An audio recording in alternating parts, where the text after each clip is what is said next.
Steve jobs एक ऐसा नाम जिसने आज पूरी दुनिया को मजबूर कर दिया है तेजी से इनोवेशन करने के लिए। स्टीव जॉब्स एप्पल कंपनी के मालिक थे। यह एक बहुत बड़े आविष्कारक और एक ऐसे शख्स थे जिन्होंने अपने जीवन में कभी पीछे मुड़कर नहीं देखा।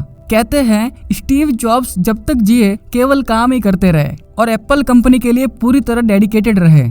आज इनकी वजह से एप्पल कंपनी इतने कंपटीशन में अपनी इनोवेशन और अपग्रेड टेक्नोलॉजी के साथ मार्केट में अपनी मोनोपोली बनाए हुए हैं और इस वजह से एक बहुत बड़ा मार्केट शेयर लेकर बैठी है। आज की डेट में सबसे बेहतर कस्टमर सेटिस्फेक्शन, अपने प्रोडक्ट की हाई क्वालिटी और जबरदस्त इनोवेशन के मामले में एप्पल कंपनी के प्रोडक्ट का पूरी दुनिया में कोई मुकाबला नहीं कर सकता। इसके पीछे सिर्फ एक आदमी की सोच है, वो है स्टीव जॉब्स, जिन्हें आज भी पूरी दुनिया लोहा मानती है। आज मैं स्टीव जॉब्स की कुछ कही हुई बातें जो आज भी यूथ को इंस्पायर करती है, जिसको मैं आज आपके साथ शेयर करने वाला हूँ। वो बातें कुछ इस तरह है। पहली बात, हमेशा लीक से हटकर चले। दोस्तों, कई बार जब कोई व्यक्ति सबके साथ नहीं चलता, हमारे मन की बात नहीं करता, तो हम ये तुरंत कह देते हैं ये तो पागल है, इसको छोड़ो और अपना काम करो। लेकिन स्टीव जॉब्स इस मामले में उसे नॉर्मल नहीं मानते, जिसे लोग पागल कहते हैं, बेवकूफ कहते हैं और यहाँ तक कि समस्या उत्पन्न करने वाला मानते हैं। लेकिन उसमें वास्तव में कुछ असाधारण है। वो सबकी तरह नॉर्मल नहीं है, तभी तो वो आपसे अलग ढंग से बोल रहा है, सोच रहा है या कह रहा है। उसकी बात ध्यान से सुनो, कुछ न कुछ तो है। वो आपके लिए वैल्यूएबल हो सकता है क्योंकि ऐसे लोग ही नियमों की परवाह नहीं करते और यहाँ तक कि उनको अपने सम्मान और अपमान की भी परवाह नहीं होती, क्योंकि वो चीजों को बदलने की क्षमता रखते हैं और ऐसे लोग ही दुनिया को आगे बढ़ाते हैं। आज वो अकेले हैं इसलिए पागल कहे जाते हैं। जब दुनिया उनके पीछे होगी तब वे सुपर इंटेलिजेंट कहे जाएंगे। आप क्या करना चाहते हैं यह तय करो।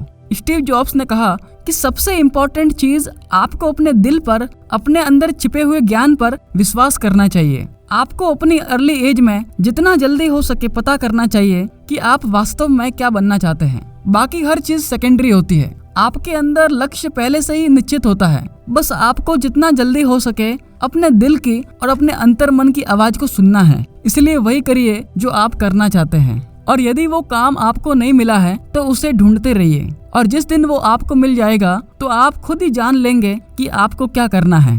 थिंक डिफरेंट, यह स्टीव जॉब्स का मूल मंत्र था। थिंक डिफरेंट, अलग सोच। कितना छोटा सा शब्द है लेकिन इतनी गहराई है इसमें कि इसी शब्द के भरोसे पूरी इंडस्ट्री को ही बदल डाला, बिजनेस मॉडल को नई परिभाषा दे दी और टेक्नोलॉजी को आर्ट से जोड़ दिया। आज लोग इनकी तुलना थॉमस एडिसन, वॉल्ट डिज्नी से कर रहे हैं। पूरी दुनिया यह मान चुकी है कि स्टीव जॉब जैसा शख्स अब दुनिया को मिलना मुश्किल है। इस सब के पीछे क्या था? इस सब के पीछे एक अलग तरह की सोच, एकला चलो की नीति और दूसरे सारे लोगों को छोड़कर सिर्फ अपनी आत्मा की आवाज के नक्शे कदम पर चलना। इंतजार करना बंद करके अकेले चलो। स्टीव जॉब्स कहते हैं कि यदि जीतना है, सफल होना है तो अकेले ही चलना होगा। आज तक दुनिया में जितने भी सितारे चमके हैं वो सब अकेले ही चले हैं। वे लोगों को मोटिवेट करते थे और कहते थे कि आप किसका वेट कर रहे हो, आपको जिताने के लिए कोई नहीं आएगा, आपको खुद ही सफल होना होगा। जिंदगी केवल काटने के लिए नहीं है बल्कि जिंदा दिली के साथ जीने के लिए है और उड़ान भरने के लिए है। जिंदगी को कभी बोझ मत समझिए बल्कि मुस्कुरा के जिए। किसी का इंतजार मत कीजिए, बस लग जाइए अपने काम में और अकेले चलिए और इतिहास को बदल दीजिए। Don't compromise. स्टीव जॉब्स हमेशा अपने कर्मचारियों से कहते थे कि डिजाइन, मटेरियल, टेक्नोलॉजी और स्किल्स में कभी भी समझौता मत करो। समझौता एक इंजेक्शन की तरह है जो सहायक भी हो सकता है और तकलीफ दे भी। यदि हार मानकर समझौता कर लिया तो फिर आपकी क्या कीमत रह जाएगी? आप किसके लिए हैं? क्या आप कॉम्प्रोमाइज करने के लिए पैदा हुए हैं? यह काम तो कोई भी कर सकता है, फिर आप में और औरों में क्या फर्क हुआ? मेरी सलाह है कि आप अपनी अंतर आत्मा की आवाज के विपरीत किसी भी दूसरी बात पर समझौता मत करो और हमेशा बदलाव की सोच रखो। समय कीमती है। स्टीव जॉब्स अपने इस सबक में कहते हैं कि जिंदगी में बीतने वाला प्रत्येक क्षण आपकी जिंदगी से कुछ न कुछ चुरा ले जाता है और आपको पता ही नहीं चलता। और अंत में वो एक दिन आता है जब हमें पता चलता है कि हमने जिंदगी में कुछ किया ही नहीं, पूरी जिंदगी यूं ही निकल गई। अगर लाइफ में कुछ वैल्यूएबल और मीनिंगफुल करना है तो जितना जल्दी हो सके समय के महत्व को समझना होगा। किसी को भी अपना समय देते वक्त यह सोचे कि आप अपनी टाइम की शेयरिंग दे रहे हैं, जो कि हद से ज्यादा वैल्यूएबल है। कोई भी कितना भी अमीर आदमी अपने बीते हुए समय को नहीं खरीद सकता, इसलिए टाइम बहुत इंपॉर्टेंट है। इसलिए आपको अपने टाइम की हमेशा वैल्यू करनी चाहिए। इंसान अपने भाग्य का विधाता स्वयं है। यह चीज बताती है कि यदि इंसान चाहे तो वो स्वयं किसी इम्पॉसिबल चीज को पॉसिबल कर सकता है।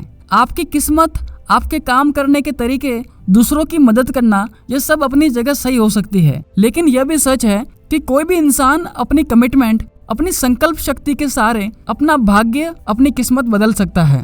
यह कोई हवा में बात नहीं है, बल्कि दुनिया में बहुत से लोगों ने ऐसा करके दिखाया है और बहुत लोग आज भी कर रहे हैं और आगे भी करेंगे। सब कुछ आपके अंदर है। हमारे अंदर ईश्वर की शक्ति है और ये अनलिमिटेड है। इतना सब कुछ हमारे अंदर है, फिर आपको किसके सहारे की जरूरत है? इसलिए उस काम में लग जाइए जिसे आप करना चाहते हैं।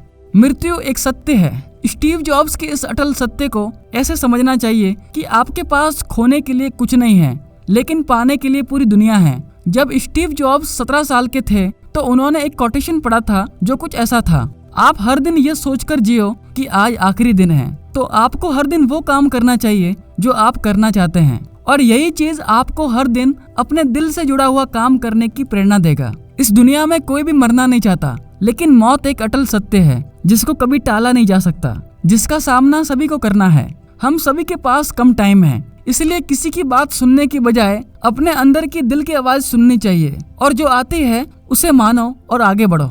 दोस्तों, ये थे स्टीव जॉब्स के वो 8 सबक जो किसी का भी जीवन बदलने की क्षमता रखते हैं, जिसने मेरे को भी सबसे ज्यादा प्रभावित किया है। इन सारी बातों को जानकर आप अपने जीवन को एक नई दिशा दे सकते हैं। स्टीव जॉब्स की इन बातों को लेकर आपके क्या विचार है, मुझे कमेंट में जरूर बताइए। और दोस्तों, एक छोटी सी रिक्वेस्ट है कि अगर आपने हमारा चैनल सब्सक्राइब नहीं किया है तो आप इसे अभी कर दीजिए, जिससे आपको हर नई वीडियो की अपडेट मिलती रहे।